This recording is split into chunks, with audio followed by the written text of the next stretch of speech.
passing hand technique, I will throw a punch with my right hand. He is going to receive it with his same side hand, his left hand, and pass it across to his right.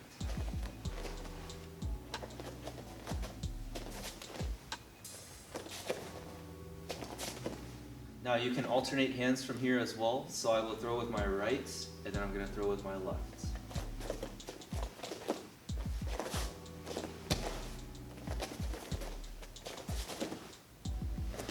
Notice the receiver is stepping with his lead leg towards the direction of the push. So it's going past my center of gravity to the angle there. Now if we alternate the arms,